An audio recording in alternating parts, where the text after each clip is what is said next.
الحمد لله نحمده ونستعينه ونستغفره ونؤمن به ونتوكل عليه ونعوذ بالله من شرور أنفسنا ومن سيئات أعمالنا من يهده الله فلا مضل له ومن يضلله فلا هادي له ونشهد أن لا إله إلا الله وحده لا شريك له ونشهد أن سيدنا ونبينا وشفيعنا وسندنا ومولانا محمدا عبده ورسوله صلى الله تعالى عليه وعلى آله وصحبه وبارك وسلم. أعوذ بالله من الشيطان الرجيم. بسم الله الرحمن الرحيم. يا بني إنها إن تك مثقال حبة من خردل فتكن في صخرة أو في السماوات أو في الأرض يأت بها الله إن الله لطيف خبير. صدق الله مولانا العظيم. تیز ہے آواز کم کرو، آواز بہت تیز ہو رہی ہے، کچھ سمجھ میں نہیں آ رہا.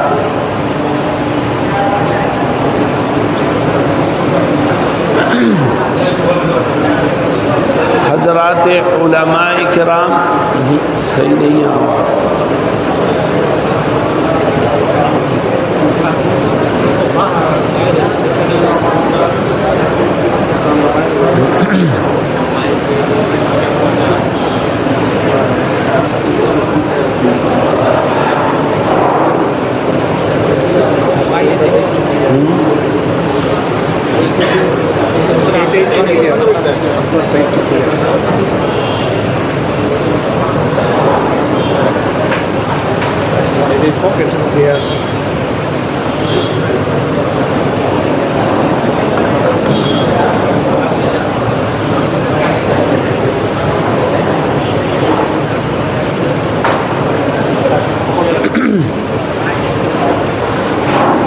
حضرات علماء کرام، معزز حاضرین اور نوجوان ساتھیوں، آج کا دن بڑا مبارک دن ہے اور بڑا مبارک وقت ہے. اللہ رب العزت اس مبارک دن میں اور مبارک وقت میں ہمارے اس مل بیٹھنے اور جمع ہونے کو قبول فرمائے.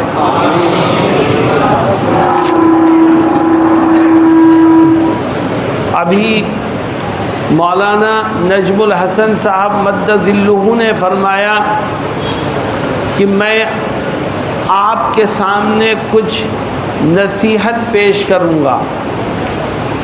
میری حیثیت یہ نہیں ہے کہ میں آپ کو نصیحت کر سکوں، لیکن ہاں میں دوسرے کی نصیحت آپ کے سامنے پیش کرتا ہوں.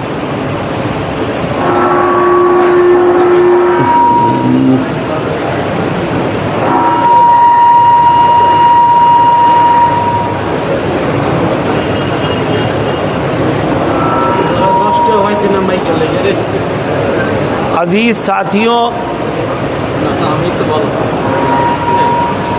ایک صاحب گزرے ہیں حکیم لقمان کے نام سے، آپ لوگوں نے بھی ان کا نام سن رکھا ہوگا.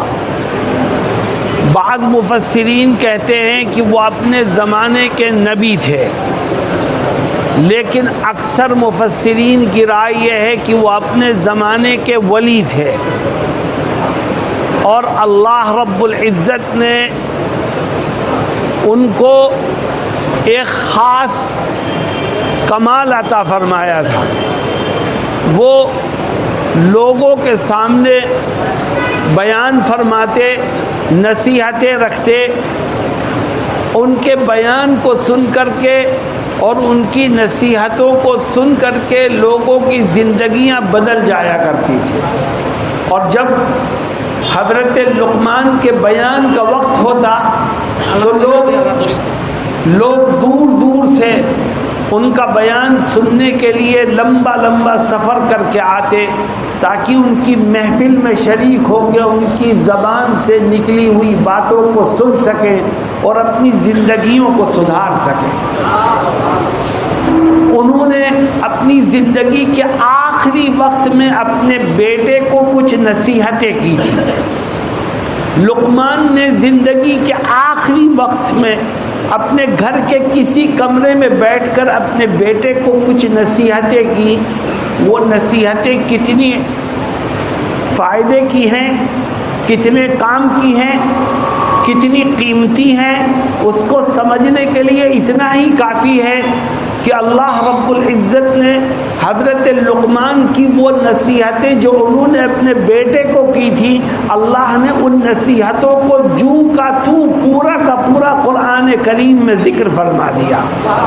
گویا اللہ نے اس کی طرف اشارہ کیا کہ لقمان کی یہ نصیحتیں صرف اس کی بیٹے کے لیے ہی مفید نہیں ہیں، بلکہ حضرت لقمان کی یہ نصیحتیں رہتی دنیا تک ہر انسان کے کام آنے والی ہیں. اس لیے خدا نے قرآن میں ذکر کر دیا جب تک چاند سورج رہے گا قرآن رہے گا، اور جب تک قرآن رہے گا حضرت لقمان کی یہ نصیحتیں بھی موجود رہیں گی. میرے دوستوں، ان نصیحتوں میں سے میں آپ کے سامنے 4 نصیحتیں ذکر کرتا ہوں، مگر میری ایک شرط ہے، اور وہ شرط یہ ہے کہ اللہ کے اس گھر میں بیٹھ کر یہ عہد کرو کہ ہم ان 4 نصیحتوں کو سن کر کے ان پر عمل کریں گے. میرے دوستو، سب سے پہلی نصیحت، ہر آدمی اپنے گریبان میں جھانکے کہ اس نصیحت پر عمل کر رہا ہے کہ نہیں. فرماتے ہیں یا بنی انہا ان تک مثقال حبۃ من خردل فَتَكُنْ فِي صَخْرَةٍ أَوْ فِي السَّمَاوَاتِ أَوْ فِي الْأَرْضِ يَأْتِ بِهَا اللَّهُ. کہتے ہیں اے میرے بیٹے، میری ایک بات ذہن میں رکھنا،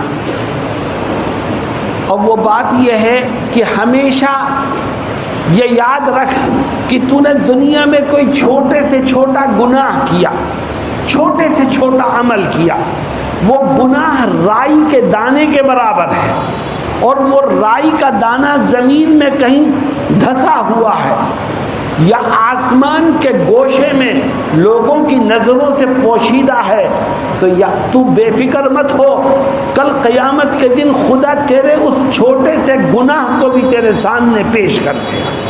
خدا کی نظروں سے کوئی چیز چھپی نہیں ہے. حضرت لقمان اپنے بیٹے کو کیا نصیحت کر رہے ہیں کہ جب کوئی کام کر تو یہ سوچ کے کر کہ کل اس کا حساب دینا پڑے گا. آنکھ سے کچھ دیکھ تو یہ سوچ کے دیکھ کہ کل اس کا حساب دینا پڑے گا. کان سے کچھ سن تو یہ سوچ کے سن کہ کل اس کا حساب دینا پڑے گا. زبان سے کچھ بول تو یہ سوچ کے بول کہ کل اس کا حساب دینا پڑے گا. انسان کے دل میں اگر حساب و کتاب کا یقین بیٹھ جائے تو خدا اس کو گناہوں سے بچنے کی توفیق عطا فرمائے گا. اور جب انسان کے ذہن سے حساب کا، خدا کے سامنے کھڑے ہو کر جواب دینے کا تصور نکل جائے تو پھر انسان میں اور جانور میں کوئی فرق نہیں ہے. چنانچہ قرآن کہتا ہے انسان اور جانور میں کوئی فرق نہیں ہوتا جب وہ آخرت سے بے فکر ہو جاتا ہے. وَلَقَدْ ذَرَأْنَا لِجَهَنَّمَ كَثِيرًا مِّنَ الْجِنِّ وَالْإِنسِ لَهُمْ قُلُوبٌ لَّا يَفْقَهُونَ بِهَا وَلَهُمْ أَعْيُنٌ لَّا يُبْصِرُونَ بِهَا وَلَهُمْ آذَانٌ لَّا يَسْمَعُونَ بِهَا أُولَٰئِكَ كَالْأَنْعَامِ بَلْ هُمْ أَضَلُّ. اللہ کہتا ہے کہ میں بہت سے انسانوں اور جناتوں کو جہنم میں جھونک دوں گا. کیوں؟ اس لیے کہ انہوں نے اپنے دل کو صحیح طور پر اللہ کے خوف سے لبریز نہیں کیا، انہوں نے اپنی آنکھوں کو اللہ کی طاقت اور قوت کو سمجھنے کے لیے استعمال نہیں کیا، انہوں نے اپنے کانوں سے دین کی باتیں سننے کی کوشش نہیں کی، اس لیے اللہ کہتا ہے اولئک کالانعام بل ہم اضل، کہ وہ انسان نہیں، وہ جانور ہے، بلکہ جانور سے بھی بدتر ہے۔ تو میرے دوستوں اور ساتھیوں، حضرت لقمان کی پہلی نصیحت کو پکڑو اور یہ طے کرو کہ ہم زندگی کے آخری سانس تک اپنی آنکھوں کو بھی گناہوں سے بچائیں گے، اپنے کانوں کو بھی گناہوں سے بچائیں گے، اپنی زبان کو بھی گناہوں سے بچائیں گے، اور ہر موقع پر اللہ کی نافرمانی سے بچنے کی کوشش کریں گے، کیونکہ اگر نافرمانی ہوئی تو کل حساب ہوگا، اور جب حساب ہوگا تو پھر کسی کے لیے بچنے کا راستہ نہیں نکل پائے گا۔ اللہ ہم سب کی حفاظت فرمائے۔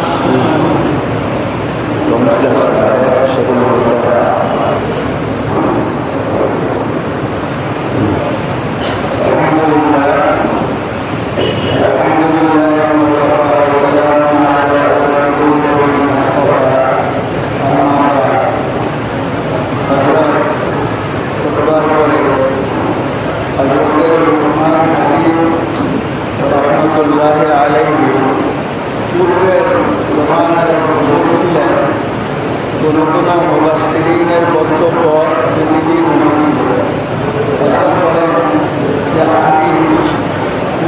আমি কাছে দরখাস্ত করেছি যে হজরতকে আমাদেরকে নসিহত করতে,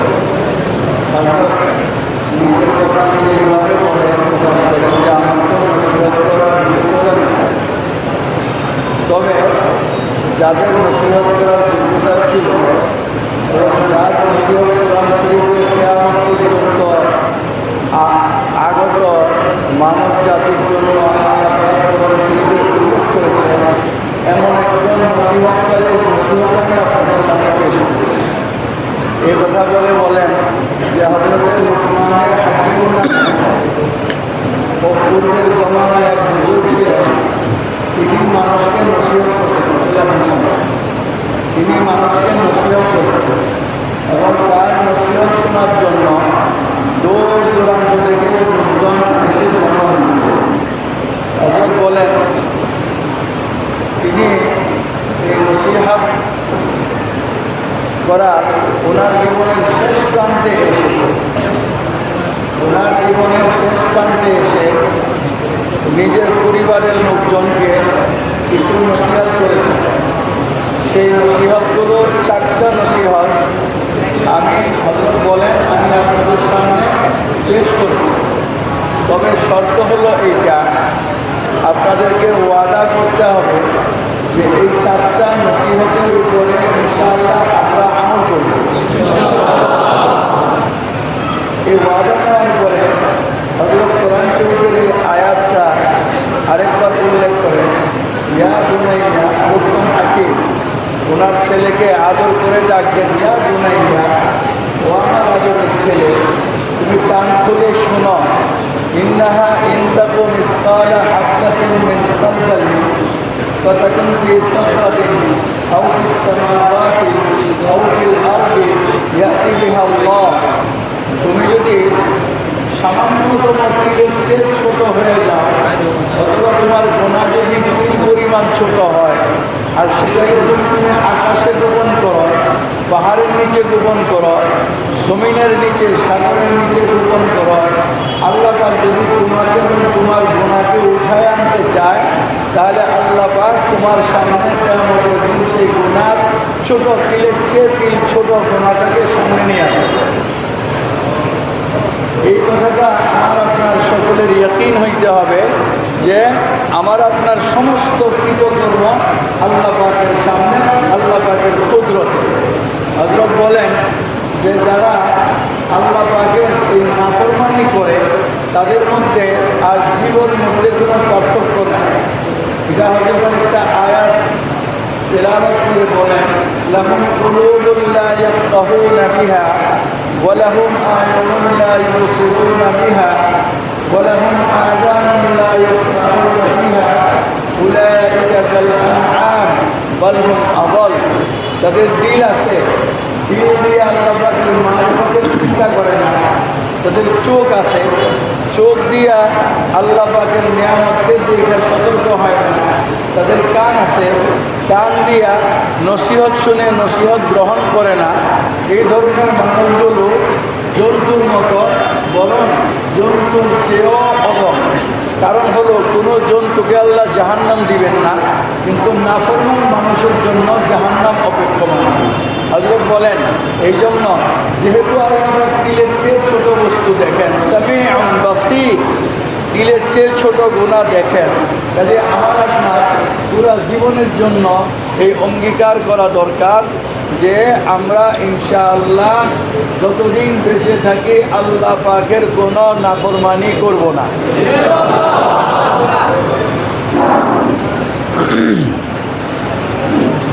يا بني أقم الصلاة وأمر بالمعروف وانهى عن المنكر۔ دوستوں اور ساتھیوں، حضرت لقمان نے جو پہلی نصیحت فرمائی اپنے بیٹے کو وہ بڑی اہم ہے۔ آج مسلمان نوجوان کے ہاتھ میں موبائل ہے اور وہ اس کا مس یوز کر رہا ہے۔ موبائل سے وہ ہر طرح کا گناہ کرتا ہے، اس کی آنکھیں بھی گناہ کرتی ہیں، اس کے کان بھی گناہ کرتے ہیں۔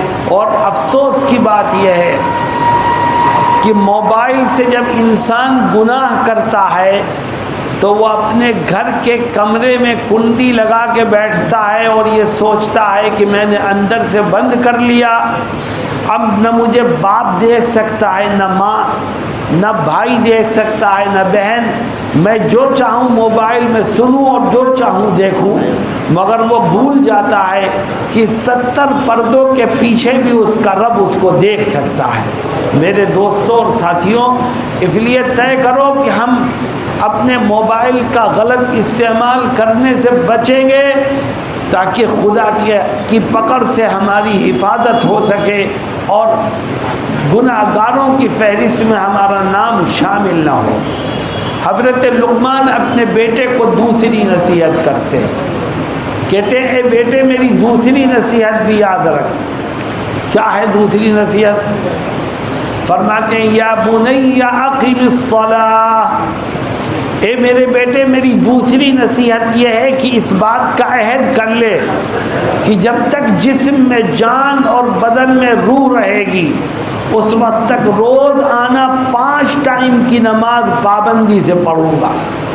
نماز کے ساتھ جو کھیل کرے گا خدا اس کو پریشانیوں میں گھیرے گا۔ نماز کو جو برباد کرے گا اس کی قبر میں اندھیرا ہوگا۔ نماز کو جو ضائع کرے گا خدا اس کو قبر کے عذاب میں مبتلا کرے گا، اور جو 5 ٹائم نماز پابندی سے پڑھے گا خدا اس کو دنیا میں بھی چین و سکون عطا فرمائے گا اور قبر میں بھی عافیت اور سکون کا معاملہ اس کے ساتھ کرے گا۔ اور یہی نماز ہے۔ فرماتے ہیں میدان محشر میں جب انسان سے اس کے اعمال کے بارے میں سوال ہوگا تو دنیا سے جانے والے انسان نے 50 حج کر رکھے ہیں، سینکڑوں عمرہ کر رکھا ہے، بہت سے رمضان کے روزے رکھ رکھے ہیں، لیکن جب سوال ہوگا تو حج کے بارے میں نہیں ہوگا، عمرے کے بارے میں نہیں ہوگا، روزے کے بارے میں نہیں ہوگا، سب سے پہلا سوال ہوگا تو نماز کے بارے میں ہوگا۔ یہ بتا تو نے کتنی نمازیں پڑھی ہیں؟ اول ما يحاسب يوم القیامت الصلاۃ او کما قال صلی اللہ علیہ وسلم۔ اور آج مسلمان نماز کو ضائع کرتا ہے۔ اتنا بڑا مجمع ہے، اس مجمع میں 3 طرح کے لوگ ہیں۔ کچھ لوگ تو وہ ہیں جو صرف اور صرف جمعے کی نماز پڑھتے ہیں، بقیہ کوئی نماز نہیں پڑھتے۔ یہ خدا کے حکم سے کھلواڑ ہے اور جب تک اس کھلواڑ کو ختم نہیں کرو گے امت کے حالات نہیں بدلیں گے۔ اور دوسرا طبقہ وہ ہے جو نماز پڑھتا ہے لیکن روزانہ پڑھتا ہے، مگر پوچھو کہ روزانہ پڑھتے ہو کہ ہاں روز پڑھتے ہیں، کتنی پڑھتے ہو؟ جب پوچھو کہ کتنی پڑھتے ہو تو پتہ چلے گا کسی دن 3 پڑھی 2 چھوڑ دی، کسی دن 2 پڑھی 3 چھوڑ دی، کبھی فجر میں پڑھا سو رہا ہے، کبھی عشاء بغیر پڑھے سو گیا۔ میرے دوستو، جو ایک دن میں 2 نمازیں پڑھے 3 چھوڑے، 3 پڑھے 2 چھوڑے، وہ اپنی من کی نماز پڑھتا ہے، خدا کے حکم کو زندہ نہیں کرتا۔ اور اس لیے آؤ ہم طے کریں کہ ہم 5 وقت کی نماز روزانہ پابندی سے پڑھیں گے انشاءاللہ، اور موقع لگے تو مسجد میں جماعت سے پڑھو، اور اگر تم کسی ملازمت میں ہو، کوئی مجبوری ہے، مسجد نہیں جا سکتے، جماعت سے نہیں پڑھ سکتے، تو جہاں ہو وہاں پڑھو، اللہ تمہارے مسائل کو حل کرے گا، بیماریوں کو دور کرے گا اور کامیابی کے راستے کو کھولے گا۔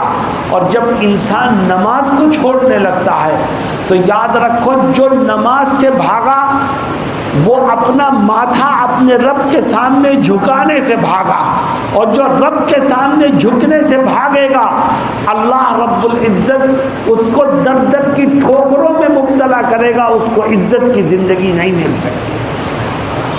آؤ ہم یہ طے کریں کہ انشاءاللہ نماز پابندی سے پڑھیں گے، اور پڑھتے پڑھتے مریں گے، اور مرتے مرتے پڑھیں گے۔ حضرت لقمان یہ نصیحت فرماتے ہیں، یا بنی اقم الصلاۃ۔ جی حضرت বলেন যে আগের নসিহত দেখছিল যে আল্লাহ পাক সব কিছু দেখেন।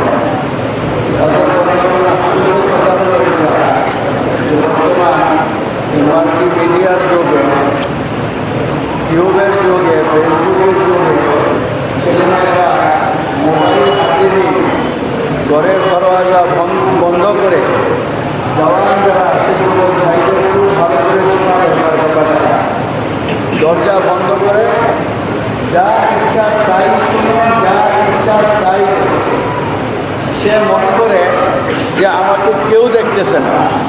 আব্বা আম্মা যখন জিজ্ঞেস করে তখন বলে যে আমি হোমওয়ার্ক করতেছি, আমার পড়া আমি নেট থেকে বের করে পড়তেছি, আসলে গুনার কাজ করতেছি। হযরত বলেন তোমার বাবা দেখতেছে না, তোমার মা দেখতেছে না, দুনিয়ার কেউ দেখতেছে না, কিন্তু 70 পর্দা কোরআনে আল্লাহ পাক ঠিকই দেখতেছে, আল্লাহ পাক ঠিকই দেখতেছে। এই জন্য আল্লাহর ভয়, আল্লাহর খৌফ যে হৃদয়ের মধ্যে আছে, এবং আল্লাহ পাকের তারা লজ্জা আছে যে আমাকে তো আল্লাহ দেখতেছেন সরাসরি, আমি কীভাবে গোনা করি, এই চোখ তো আল্লাহ দিছেন, এই কাম তো আল্লাহ আমাকে ফ্রি দিছেন, আল্লাহ নিয়ামতের শুকরিয়া আদায় করার জন্য, আল্লাহর নাফরমানি করার জন্য না, তাহলে সে সেই কাজ থেকে বিরত থাকে। এরপর হযরত বলেন, হযরত লুকমানে হাকিমের দ্বিতীয় নসিহত যে ইয়া বুনাইয়া আকিমিস সালাহ, ও আমার আদরের সন্তান নামাজ পড়ো, নামাজ ছেড়ো না, নামাজ পড়লে দুনিয়ার শান্তি আখিরাতের শান্তি। হযরত লুকমানে হাকিম বলেন যে নামাজ পড়ো। হযরত বলেন যে নামাজের ব্যাপারে সামনে হযরত সামনে চলে আয়, নামাজের হযরত বলেন যে হযরত সামনে চলে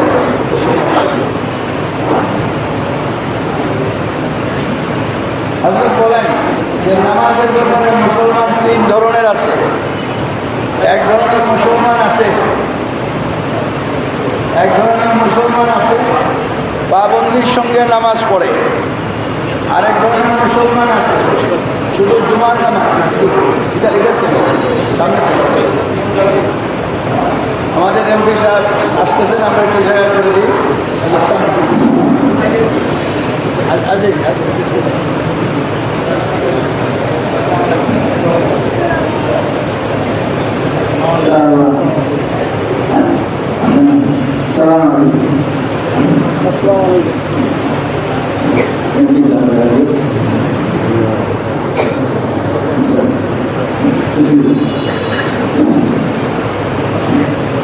আলহামদুলিল্লাহ, ঢাকা 11 আসনের গণমানুষের নেতা, সম্মানিত সংসদ সদস্য, আমাদের সকলের প্রিয় আজিজ হাসান হামিদ সাহেব তশরিফ এনেছেন। মুবারক মাহফিল। আলহামদুলিল্লাহ, দুটো মাদ্রাসার উদ্বোধন হবে, ওনার অতিথি আমাদের এখানে উপস্থিত হয়েছেন। আরো অনেক অতিথিবৃন্দ এখানে আসছেন, বিভিন্ন পর্যায়ের নেতৃবৃন্দ আসছেন, এলাকার সম্মানী বুজুর্গানের দিন আসছেন, অনেক দূর দূরান্ত থেকে অনেক সম্মানী মানুষ আসছেন। ঢাকার প্রত্যন্ত অঞ্চল থেকে অনেক উলামায়ে কেরাম আসছেন, বড় বড় মাদ্রাসার পরিচালক বৃন্দ, মুহতামিমিন হাজরাত আসছেন। আপনাদের এখানে অনেক বড় বড় উলামায়ে কেরাম বসে আছেন। আলহামদুলিল্লাহ, আরেকটা মাদ্রাসা আকবর ভাই তো এই জায়গাটা দিলেন, ওনার বড় ভাই সেরানিগঞ্জে 4.5 বিঘার উপর আরেকটা মাদ্রাসা করছেন। আল্লাহ মুফতি রহমান সাহেব এখানে উপস্থিত আছেন, আমার সাহাব মাসুদ ভাই এখানে উপস্থিত আছেন, আর অনেক গণ্যমান্য ব্যক্তি এখানে আছেন, যাদের নাম বলে শেষ করা যাবে না। আমি সকলকে এই মাদ্রাসার পক্ষ থেকে, জামিয়াতুন নূর কাসিমের পক্ষ থেকে এবং রওজাতুস সালেহাত উসমানিয়া মহিলা মাদ্রাসার পক্ষ থেকে, আমাদের যারা কাউন্সিলর সাহেবের নিজের ঠিকানা, নিজের বাড়িটা মাদ্রাসার জন্য অর্পণ করে দিচ্ছে। তো আমরা এই সমস্ত যারা দিন প্রশস্ত হৃদয়ের মানুষগুলোর জন্য দোয়া করবো। আমাদের যারা সাহেবের বাড়িতে একটা মাদ্রাসা দেখেন, আলহামদুলিল্লাহ, আমাদের সম্মানিত নায়ক সাহেবের বাড়িতে একটা কওমি মাদ্রাসা, আমাদের এমপি মহাজের বাড়িতে একটা কওমি মাদ্রাসা, আমাদের কাউন্সিলর সাহেবের বাড়িতে ওনার আব্বা জানেন না ওসমানিয়া কওমি মাদ্রাসা ছিল, এখন এটা মহিলা মাদ্রাসার জন্য অফার করে দিয়েছেন। নাম রাখা হয়েছে রওজাতুস সালেহাত উসমানিয়া মহিলা মাদ্রাসা, 1 বিঘার উপর জায়গা। আমাদের আলাদ আলিয়াপুর ভাই, উনি ওনার বাড়ি সহ 3তলা 4তলা বিল্ডিংটা সহ যতটুকু জায়গা ছিল পুরোটা মাদ্রাসার জন্য অফার করে দিয়েছেন। আমরা এই সমস্ত মানুষের জন্য হযরত আজকে দোয়া করবেন, হযরত ভক্তি রাখবেন। আমাদের গণমানুষের নেতা জনাব হাবিব হাসান আনবি সাহেব ভক্তি রাখবেন। আমরা ইনশাআল্লাহ সকলের জন্য আমরা এই প্রতিষ্ঠানগুলোর পক্ষ থেকে সমস্ত মেহমানদেরকে স্বাগত জানাই। হযরত বলতেছিলেন যে দেখো, নামাজ অনেক মুসল্লি আছে, শুধু জমা করে, অনেক মুসল্লি আছে প্রত্যেকদিনই পড়ে, সুযোগ পেলে বরকতে পড়ে, সুযোগ পেলে কিমাত করে, 5 ওয়াক্ত নামাজের সঙ্গে পড়ে না। হযরত বলেন দেখো, নামাজের সর্বপ্রথম কিয়ামতের দিন হিসাব হবে। যার নামাজের হিসাব সোজা তার সারা হিসাব সোজা, যার নামাজের হিসাব কঠিন তার সারা জিন্দেগির হিসাব কঠিন। এই জন্য হযরত মুসলমান ভাইদের প্রতি আরজ করেন যে আসেন আমরা আজকে অঙ্গীকার করি যে 5 ওয়াক্ত নামাজ ইনশাআল্লাহ মরতে মরতে পড়বো, পড়তে পড়তে মরবো।